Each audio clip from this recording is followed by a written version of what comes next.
Lake Victoria is Africa's largest lake and the largest tropical lake in the world, spreading into 3 countries and supporting over 47 million people.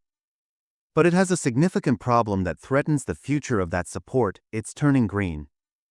Unfortunately, this isn't because of a St. Patrick's Day stunt like they do with the Chicago River.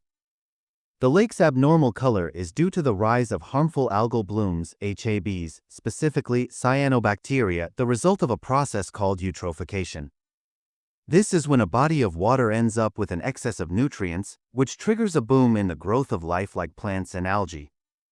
In the case of Lake Victoria, eutrophication and the resulting HABs have been caused by over a century of human activity sending nutrients into the lake's water.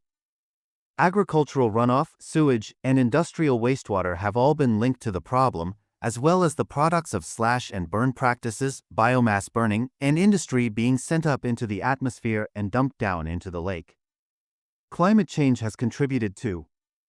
Blooms are becoming more widespread worldwide because rising temperatures promote cyanobacterial growth and more intense rainfall delivers nutrients from the landscape, explained researchers from the University of Michigan and Bowling Green State University in a piece for The Conversation. Why is it a problem? As we mentioned right at the start, Lake Victoria supports millions of people who rely on the lake for supplies of fresh water. It's the second largest freshwater lake in the world, after North America's Lake Superior.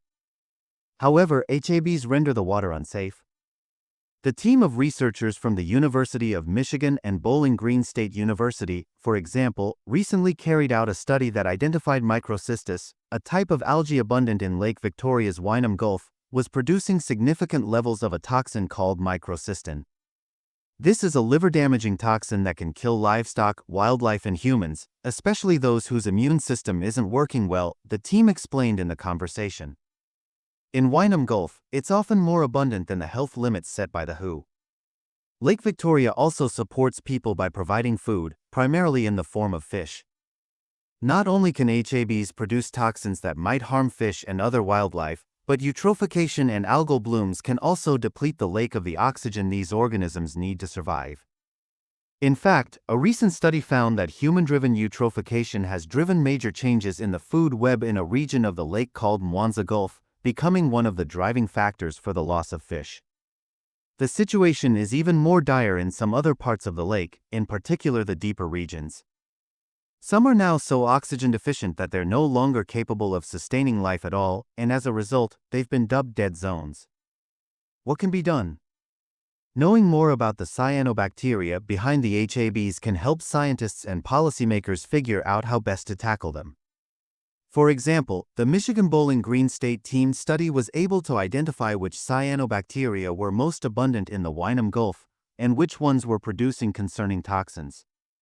This kind of information can give authorities a better idea of what to look out for and then send out warnings to residents when these specific blooms appear. However, prevention is also key. Sorting out climate change is going to take some doing, but on a local level, scientists have pointed towards improved guidelines and infrastructure for agriculture and water treatment, reforestation, and protecting existing land from human activity as ways to stop excess nutrients from getting into Lake Victoria in the first place.